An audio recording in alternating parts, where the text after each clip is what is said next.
முருகா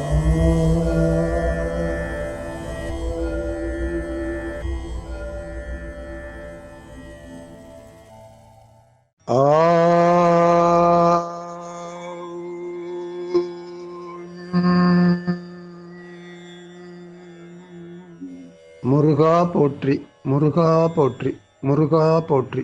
குருவாய் வருவாய் அருள்வாய் குகனே. அன்பு உயிர்களே, உங்களுடன் பேசுவது யோகி வே. ராஜா கிருஷ்ணமூர்த்தி. சித்தர் அப்படின்னா யாரு? யோகம்னா என்ன? இந்த சித்தர் யோகம் இந்த குழுவினுடைய பேர். இதை பற்றி நம்ம இன்னைக்கு தெரிஞ்சுக்க போகிறோம். இது எப்படி அப்படின்னு பார்க்கையில, முதல்ல சித்தர் அப்படின்னா யாரு? ரொம்ப பேருக்கு இதில் குழப்பம் இருக்கியா. சித்தர்னா அப்படி இருப்பார், இப்படி இருப்பார், குகையில் இருப்பார், காணாம போவார், இவர் அப்படி இருப்பார், இந்த மாதிரி நிறைய கற்பனைகள் இருக்கியா. சரியா? இந்த சித்தர் அப்படிங்கிறவர் யாரு அப்படிங்கிறத பல பாடல்களில் பல வகையில் சித்தர்களே சொல்லியிருக்காங்க. அதையெல்லாம் தொகுத்து சுருக்கமாக எப்படி அதை பற்றி பேசுறதுன்னா, அவங்க மகிமையெல்லாம் பேசுறதுன்னா இன்னைக்கு இல்லை, இன்னும் ஒரு எவ்வளோ காலம் ஆனாலும் அது பத்தாது. ரொம்ப தொகுத்து இந்த அவசர உலகத்துக்கு ஏற்ற மாதிரி தொகுத்து சொல்கிறேன். இதை நீங்கள் விரிக்கணும் அப்படின்னா அது வேணுங்கிறப்ப தேவைப்பட்ட இடங்களில் விரிச்சுக்கலாம். சரிதானா? ரைட்டு. இப்போ சித்தி அப்படின்னா என்னன்னு கேட்டால், வெற்றி அடைகிறது அல்லது ஒரு காரியத்தை செய்து முடிக்கிறது. அந்த செய்து முடிக்கிற அந்த பேர் சித்தின்னு நம்ம சொல்கிறோம். ஆக இந்த சித்திக்கு பலவிதமான பொருள்கள் சொல்கிறாங்க. வெற்றி அடைதல், இந்த வெற்றி அடைகிறதுங்கிறது ஒரு உலகம் முழுக்க அந்த செயலை செஞ்சால் எல்லாரும் வெற்றி அடையணும். அதுதான் சித்தாந்தம். அதாவது யூனிவர்சல் ட்ரூத்து. இந்த யூனிவர்சல் ட்ரூத்துங்கிறது தான் இந்த உலகம் முழுக்க எங்கே எது. இப்போ ஒரு காரியம் E=mc² அப்படின்னுட்டு ஒரு அணுவை பற்றி ஒரு இன்றைய கால கொள்கை சொன்னோம். அது உலகம் முழுக்க அந்த கொள்கை ஏற்றுக்கொள்ளப்பட்டு உலகம் முழுக்க அது பயன்படுது. அந்த மாதிரி உலகம் முழுக்க ஏற்றுக்கொள்ளக்கூடிய ஒரு வெற்றி அடைஞ்ச ஒரு கொள்கை, அதாவது அது பேர் சித்தாந்தம். அந்த சித்தாந்தத்தை உருவாக்குறவங்க தான் இந்த சித்தர்கள் இல்லையா. ஆக இந்த சித்தர்கள் என்னென்ன செஞ்சாங்க அந்த காலத்தில் இருந்து இந்த காலம் வரைக்குமே இன்னைக்கு வரைக்குமே செஞ்சுக்கிட்டு தான் இருக்கிறாங்க. அவங்க என்ன செஞ்சாங்க அல்லது எது அவங்க அப்படிங்கிறத பற்றி இப்போ பார்ப்பையா. இதில் மனுஷன் பிறந்தாயா, அவனுக்கு எத்தனை வகையான வெற்றி கிடைக்கணும். அவன் வாழ்க்கை ஒரு மனிதனுடைய வாழ்க்கை முழுவதும். அதில் அவனுக்கு என்ன வேணும்? காய சித்தி வேணும், அதாவது இந்த உடம்பை நிலைநிறுத்தணும். அது இருந்தால் தான் எல்லாமே. வேலை சித்தி, தொழில் அல்லது செய்கிற காரியங்கள், அதில் எல்லாத்துலேயும் வெற்றி வேணும்யா.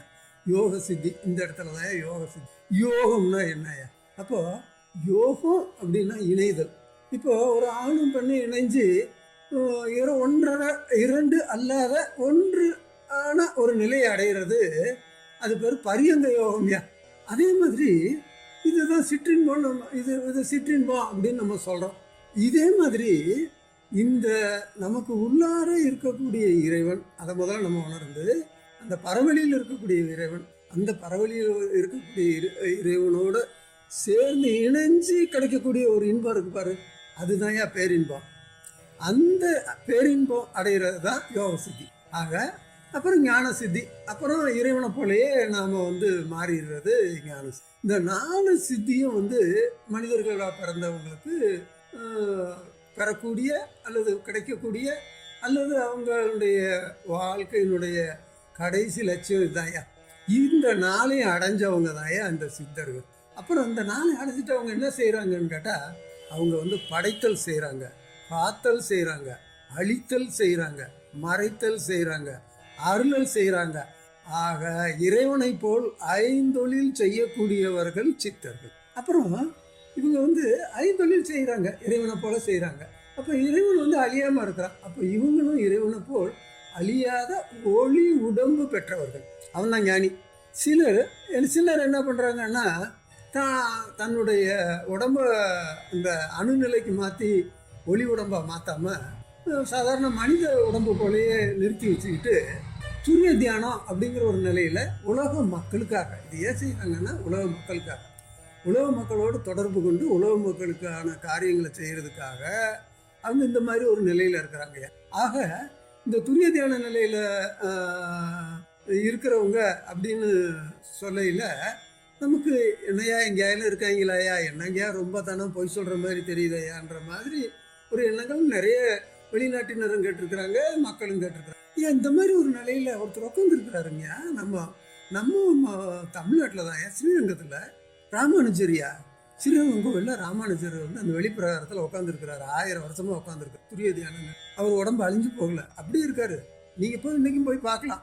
ஆக இவங்க வந்து துரிய தியான நிலையில் இருக்கிற சித்தர்கள் இந்த மாதிரி வந்து இவர் வெளியிலேயே உட்காந்துருக்காரு. சிலர் வந்து சமாதி நிலையில் சமாதியா கீழேயே உட்காந்துருக்கிறாங்க. இந்த மாதிரி நிலையில் இருக்கிற சித்தர்கள் அவங்க அந்த நிலையில இருந்து மக்களுக்காக இன்னும் பணி செஞ்சுட்டு இருக்காங்க. இது போக சித்தர்கள் கொள்கையில் சமூக சீர்திருத்தவாதிகள். அந்த காலத்துல பெண்ணுக்கு சம உரிமை கொடுத்தோம். பெண்ணுக்கும் ஆணுக்கும் வந்து சித்தி உண்டு, பெண்ணுக்கும் ஆணுக்கும் சித்தி உண்டு, பெண்ணுக்கும் ஆணுக்கும் முக்தி உண்டுன்னு சொன்னவங்க அந்த காலத்துல என்ன சொல்லி வச்சிருந்தாங்கன்னா, விந்து இருக்கிறதா, விந்து கட்டுனா தான் முக்தி கிடைக்கும் அப்படின்னு. இப்போ விந்துனா ஆம்பளைக்கு தான் இருக்குது, அது பொம்பளைக்கு இல்லை, அதனால பொம்பளைக்கு இல்லைன்னு எல்லாம் சொல்லிக்கிட்டு இருந்தாங்க. இல்லை, விந்துங்கிறது பரிபாஷை. விந்துங்கிறது வந்து ஆஞ்ஞா நிலை. அந்த ஆஞ்ஞாவை கட்டணும், அந்த ஆஞ்ஞாவை கட்டி அந்த ஆஞ்ஞாவில் வந்து ஒளியை பார்க்கணும். அதுதான் என் விந்து நிலை. இவங்க வந்து ஆம்பளைக்கு விந்து இருக்கு, அந்த விந்தை கட்டினதான் அப்படியே அந்த விந்து ரசமணியாக மாற்றி மணியாக மாற்றி அதை அதெல்லாம் கதையா. ஆக ஆணுக்கும் பெண்ணுக்கும் சம உரிமை இருக்குடான்னு சொன்ன அந்த காலத்தில் சொன்னவன் வந்து சித்தன். அவன் வந்து பெரிய அந்த காலத்து அறிவியலாளர்னா அந்த காலத்தில் பல கண்டுபிடிப்புகள் செஞ்சாங்க. இன்னைக்கு இருக்கிற கண்டுபிடிப்புகளை விட அவங்க செஞ்ச கண்டுபிடிப்புகளை வந்து இன்னைக்கு கூட இன்னும் எவ்வளவு காலம் ஆனால் செய்து முடிப்பாங்கன்னு எனக்கு தெரியல. அதில் உதாரணமாக சொல்லணும்னு கேட்டால், பிரபஞ்ச பயணம் போனாங்க, வேற்றுலகவாசிகள் இருக்கிறாங்கன்னு சொன்னாங்க. பிரபஞ்ச பயணம் போயிட்டு அந்த ஒவ்வொரு அங்கே அந்த பிரபஞ்சத்தில் சிவனுடைய இந்த கருத்துகள், சிவனுடைய இந்த பாடல்கள், சிவனுடைய இந்த அறிவியல்கள் எல்லாத்தையுமே வந்து அங்கேயும் படிச்சுட்டு இருக்காங்கன்னு சொன்னான் யாரு? திருமூலர். ஆக இந்த அவங்க வந்து அவங்க சுயநலமாக இருந்துக்கலையா, அவங்க என்ன செஞ்சாங்கன்னா எப்படி இதெல்லாம் அவங்க அடைஞ்சாங்க அப்படிங்கிறத எழுதி வச்சாங்க. அதுதான் அந்த வாசி யோகம். அந்த வாசி யோகம் அல்லது அஷ்டாங்க யோகம், அதையும் அவங்க வந்து வெளிப்படையாக சொல்லியிருக்காங்க. ஆனால் என்ன சொல்கிறாங்கன்னு கேட்டால், இந்த அஷ்டாங்க யோகங்கிறது வந்து எல்லாருக்கும் வந்து செய்து அவங்களால வெற்றி அடைகிறது ரொம்ப அவங்களுக்கு வந்து யாருக்கு அவங்க செஞ்சு முடித்து இந்த அஷ்டாங்க யோகத்தை அவங்க வெற்றி பெறணும் அப்படிங்கிறதுல அதுக்கான பாதைகளையும் சொல்லி வச்சாங்க. அதை எப்படி கடைப்பிடிக்கணும்னு சொல்லி வச்சாங்க. எல்லாத்தையும் வெளிப்படையாகவே சொன்னாங்கய்யா. இது நம்ம தான் புரிஞ்சுக்கல. நம்ம புரிஞ்சுக்காம ஒன்று ஒன்றா நம்ம கதை, நம்ம ஒவ்வொருத்தரும் ஒவ்வொரு கதை சொல்லிகிட்டு இருக்கிறோம். சரி, கதை சொல்கிறத பற்றி நமக்கு அக்கறை இல்லை. நம்ம சித்தர்கள் என்ன சொன்னாங்கங்கிறத மாத்திரம் நம்ம பார்க்கலாம். ஆக இந்த சித்தர்கள் வந்து இன்னொரு பெரிய காரியம் அறிவியலில் பண்ணியிருக்காங்கய்யா. என்ன காரியம்னா, இன்னைக்கு நம்ம பேசுகிறோம்ல ஸ்டெம் செல் தியரின்னு, இதை அன்னைக்கு 5000 வருஷத்துக்கு முன்னாலே 5000 வருஷத்துக்கு முன்னால் கண்டுபிடிச்சி சொல்லிட்டு போயிட்டான். நம்ம குடும்பங்கள்ல எல்லாம் அதை ஒரு பழக்கமாகவே ஆக்கி வச்சுருந்தேன். ஆனால் இன்னைக்கு நம்ம எல்லாரும் மறந்துட்டோம். ஏன்னா இன்னைக்கு பூரா நம்ம ஆஸ்பத்திரியில் போய் பிரசவம் பார்க்குறோம். அந்த காலத்தில் மருத்துவர்கள் பண்டிதர்கள், மருத்துவச்சி அப்படின்றவங்க தான் பிரசவம் பார்த்தாங்க. அவங்க என்ன செய்வாங்கன்னா, குழந்தை பிறந்தவங்கன்னா அந்த தொப்புள் கொடியை வெட்டி காய போட்டு தாயத்தா செஞ்சு வச்சாங்க. இதுதாங்க அந்த ஸ்டென்சில் தியரி.